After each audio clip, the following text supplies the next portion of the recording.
सुकरात का राजनीतिक चिंतन। सुकरात राजनीतिक चिंतन के जनक प्लेटो का गुरु था। सुकरात का जन्म 469 ईस्वी पूर्व एथेंस में हुआ। उसकी माँ एक सेविका और पिता एक शिल्पकार थे। उसने माता पिता से सुकरात ने कर्तव्य पालन का सिद्धांत सीखा। सुकरात ने अपने जीवन अध्ययन और एथेंस की सेवा में अर्पित कर दिया। उसने एथेंस की सेना में सेवा की और एथेंस की तरफ से अनेक युद्धों में भाग लिया। सुकरात को एथेंस की प्रशासनिक परिषद का सदस्य भी बनाया गया।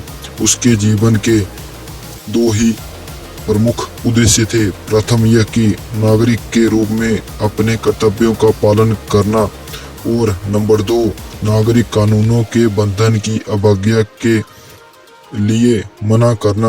उसने अपने इन्हीं सिद्धांतों की पूर्ति के लिए अपनी जीवन व्यतीत और अपना जीवन गंवाया। सुकरात अपने भाषणों में एथेंस वासियों को भड़काने का आरोप लगाकर उसे जहर दिया गया। इसके बावजूद भी सुकरात का कहना था कि मुझे चाहे छोड़ा जाए अथवा सजा दी जाए, मैं अपने तरीके नहीं बदल सकता, चाहे मुझे 1000 बार मरना पड़े।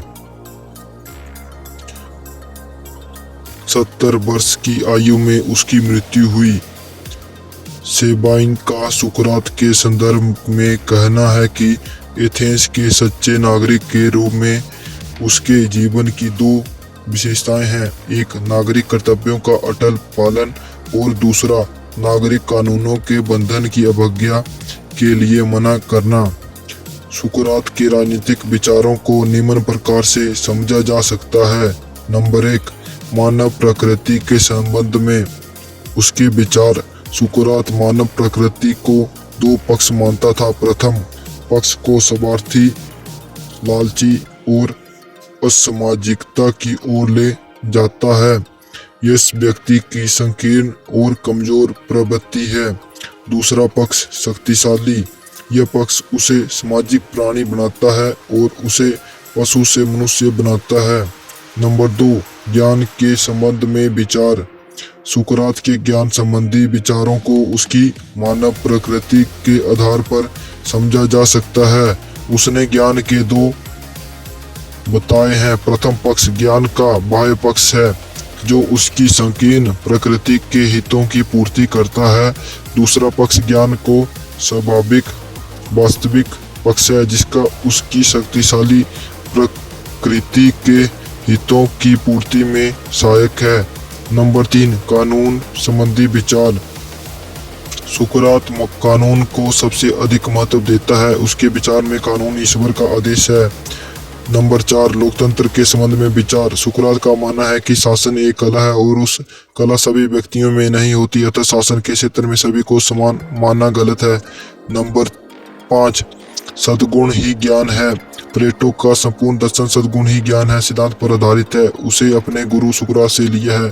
सुकरात का विचार था कि उस अपनी शक्तिशाली प्रकृति का विकास करके वास्तविक ज्ञान को प्राप्त करना ही उचित है।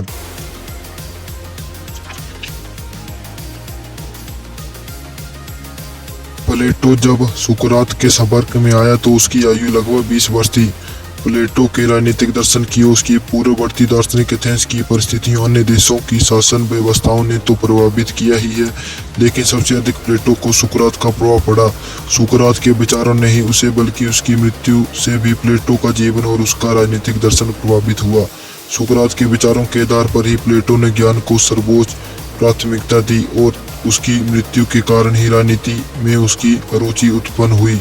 वह यूनान का ही नहीं बल्कि विश्व का महान दार्शनिक बना।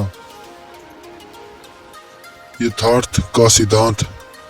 प्लेटो सुकरात की इस बात से भी सहमत है कि जो कुछ भी हम देखते हैं और इंद्रियों के माध्यम से महसूस करते हैं, वास्तव में वही यथार्थ है, सत्य है। प्रजातंत्र का विरोध। यूनान के नगर राज्यों में प्लेटो समय में जो जनतंत्र लागू था, उसे अंतर्राष्ट्रीय लॉटरी के माध्यम से शासक वर्गों द्वारा चुना जाना। विज्ञान का कोई महत्व नहीं दिया जाता था। प्लेटो इसे नापसंद करते हैं। शासन एक कला है। प्लेटो तथा सुकरात ने इसे समान ही। धन्यवाद दोस्तों।